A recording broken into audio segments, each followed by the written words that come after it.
science delusion is the belief that science already understands the nature of reality in principle, leaving only the details to be filled in. This is a very widespread belief in our society. It's the kind of belief system of people who say, I don't believe in God, I believe in science. It's a belief system which has now been spread to the entire world. But there's a conflict in the heart of science between science as a method of inquiry based on reason, evidence, hypothesis, and collective investigation, and science as a belief system or a worldview. And unfortunately, the worldview aspect of science has come to inhibit and constrict the free inquiry, which is the very lifeblood of the scientific endeavor. Since the late 19th century, science has been conducted under the aspect of a belief system or worldview, which is essentially that of materialism, philosophical materialism. And the sciences are now wholly owned subsidiaries of the materialist worldview. I think that as we break out of it, the sciences will be regenerated. What I do in my book, The Science Delusion, which is called Science Set Free in the United States, is take the 10 dogmas or assumptions of science and turn them into questions, seeing how well they stand up if you look at them scientifically. None of them stand up very well. What I'm going to do is first run through what these 10 dogmas are, and then I'll only have time to discuss one or two of them in a bit more detail. But essentially the 10 dogmas, which are the default worldview of most educated people all over the world, are first that nature is mechanical or machine-like. The universe is like a machine, animals and plants are like machines, we're like machines. In fact, we are machines. We're lumbering robots, in Richard Dawkins' vivid phrase, with brains that are genetically programmed computers. Second, matter is unconscious. The whole universe is made up of unconscious matter. There's no consciousness in stars, in galaxies, in planets, in animals, in plants, and there ought not to be any in us either, if this theory is true. So a lot of the philosophy of mind over the last 100 years is trying to prove that we're not really conscious at all. So the matter's unconscious, then the laws of nature are fixed. This is dogma 3. The laws of nature are the same now as they were at the time of the Big Bang, and they'll be the same forever. Not just the laws, but the constants of nature are fixed, which is why they're called constants. Dogma 4, the total amount of matter and energy is always the same. It never changes in total quantity, except at the moment of the Big Bang, when it all sprang into existence from nowhere in a single instant. The 5th dogma is that nature is purposeless. There are no purposes in all nature, and the evolutionary process has no purpose or direction. Dogma 6, biological heredity is material. Everything you inherit is in your genes, or in epigenetic modifications of the genes, or in cytoplasmic inheritance. It's material. Dogma 7, memories are stored inside your brain as material traces. Somehow everything you remember is in your brain in modified nerve endings, phosphorylated proteins. No one knows how it works, but nevertheless, almost everyone in the scientific world believes it must be in the brain. Dogma 8, your mind is inside your head. All your consciousness is the activity of your brain and nothing more. Dogma 9, which follows from dogma 8, psychic phenomena like telepathy are impossible. Your thoughts and intentions cannot have any effect at a distance because your mind's inside your head. Therefore, all the apparent evidence for telepathy and other psychic phenomena is illusory. People believe these things happen, but it's just because they don't know enough about statistics, or they're deceived by coincidences, or it's wishful thinking. And dogma 10, mechanistic medicine is the only kind that really works. That's why governments only fund research into mechanistic medicine and ignore complementary and alternative therapies. Those can't possibly really work because they're not mechanistic. They may appear to work because people would have got better anyway, or because of the placebo effect. But the only kind that really works is mechanistic medicine. Well, this is the default worldview, which is held by almost all educated people all over the world. It's the basis of the educational system, the National Health Service, the Medical Research Council, governments, and it's just the default worldview of educated people. But I think every one of these dogmas is very, very questionable, and when you look at it, they fall apart. I'm going to take first the idea that the laws of nature are fixed. This is a hangover from an older worldview before the 1960s, when the Big Bang theory came in. People thought that the whole universe was eternal, governed by eternal mathematical laws. When the Big Bang came in, then that assumption continued, even though the Big Bang revealed a universe that's radically evolutionary, about 14 billion years old, growing and developing and evolving for 14 billion years, growing and cooling, and more structures and patterns appear within it. But the idea is all the laws of nature were completely fixed at the moment of the Big Bang, like a cosmic Napoleonic code.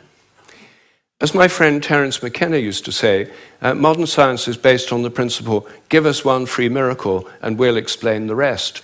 And the one free miracle is the appearance of all the matter and energy in the universe and all the laws that govern it from nothing in a single instant. Well, in an evolutionary universe, why shouldn't the laws themselves evolve? After all, human laws do, and the idea of laws of nature is based on a metaphor with human laws. It's a very anthropocentric metaphor. Only humans have laws. In fact, only civilized societies have laws. As C.S. Lewis once said, to say that a stone falls to earth because it's obeying a law makes it a man and even a citizen. It's a metaphor that we've got so used to, we forget it's a metaphor. In an evolving universe, I think a much better idea is the idea of habits. I think the habits of nature evolve. The regularities of nature are essentially habitual. This was an idea put forward at the beginning of the 20th century by the American philosopher C.S. Peirce. And it's an idea which various other philosophers have entertained, and it's one which I myself have developed into a scientific hypothesis, the hypothesis of morphic resonance, which is the basis of these evolving habits. According to this hypothesis, everything in nature has a kind of collective memory. Resonance occurs on the basis of similarity. As a young giraffe embryo grows in its mother's womb, it tunes in to the morphic resonance of previous giraffes. It draws on that collective memory. It grows like a giraffe and it behaves like a giraffe because it's drawing on this collective memory. It has to have the right genes to make the right proteins, but genes, in my view, are grossly overrated. They only account for the proteins that the organism can make, not the shape or the form or the behavior. Every species has a kind of collective memory. Even crystals do.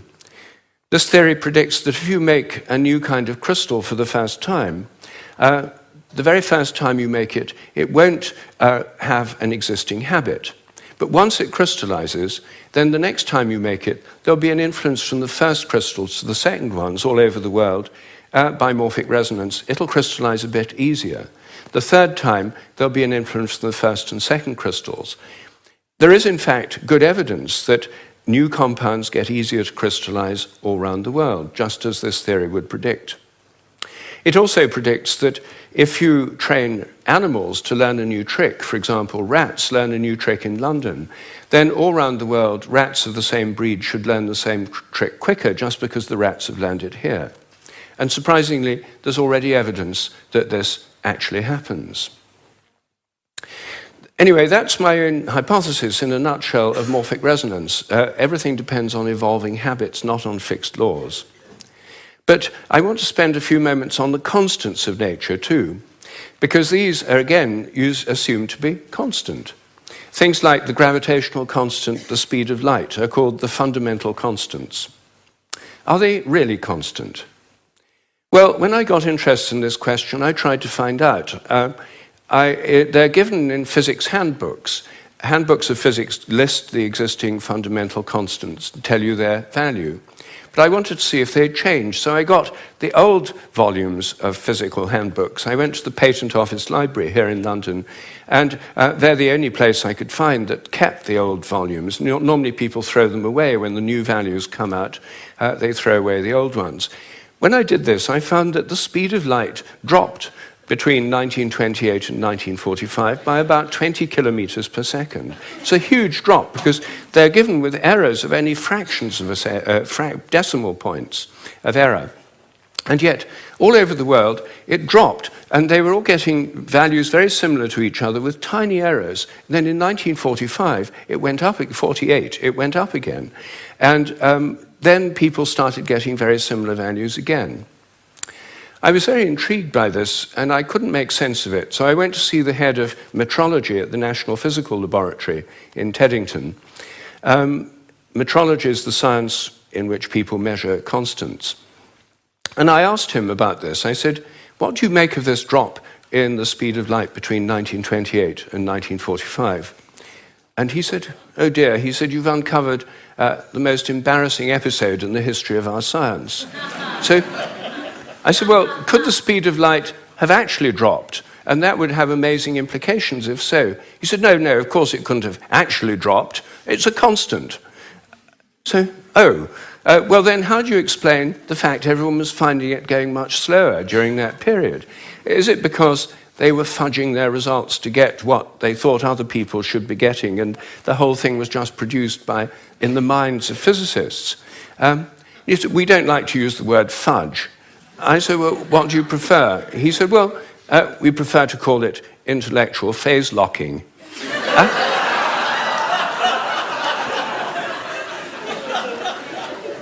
So I said, well, if it was going on then, how can we be so sure it's not going on today? And that the present values are produced by intellectual phase locking. And he said, oh, we know that's not the case. I said, how do we know? He said, we've solved the problem. And I said, well, how? He said, well, we fixed the speed of light by definition in 1972. So I said, but it might still change. He said, yes, but we'd never know it because we've defined the meter in terms of the speed of light. So the units had changed with it. So he looked very pleased about that. They'd fixed that problem. But I said, well, then what about big G? The gravitational constant, known in the trade as big G, is written with a capital G, Newton's universal gravitational constant. That's varied by more than 1.3% in recent years. And it seems to vary from place to place and from time to time. And he said, oh, well, those are just errors. And unfortunately, there are quite big errors with big G. So I said, well, what if it's really changing? I mean, perhaps it is really changing. And then I looked at how they do it. What happens is they measure it in different labs.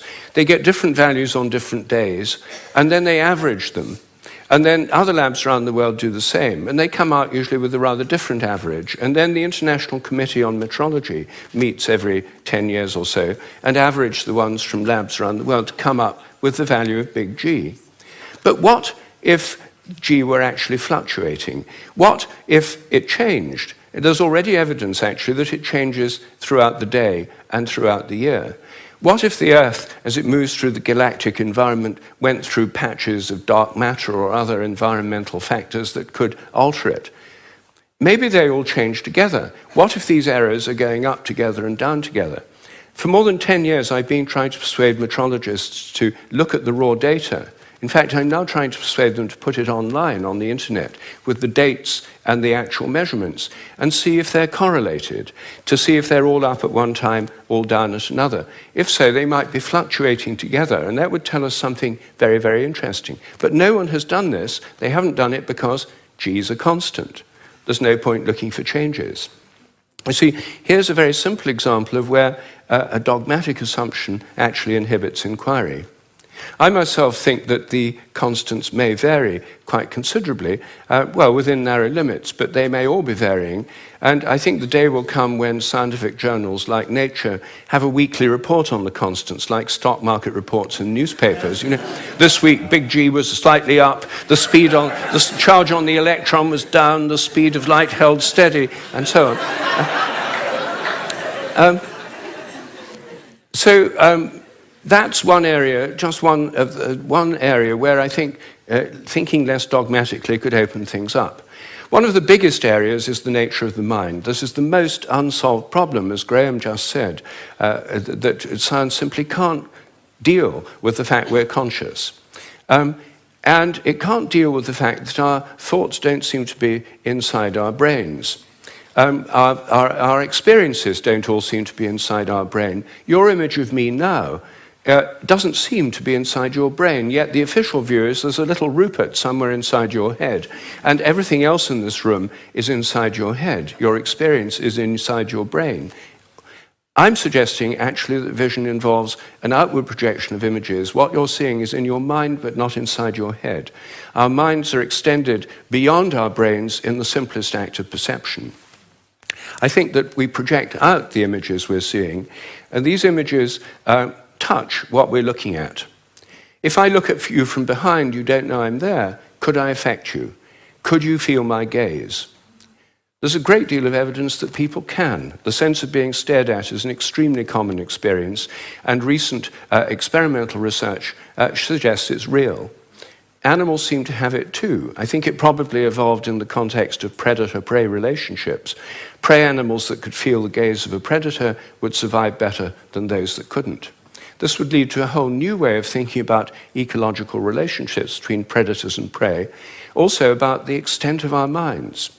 If we look at distant stars, I think our minds reach out in a sense to touch those stars and literally extend out over astronomical distances. They're not just inside our heads.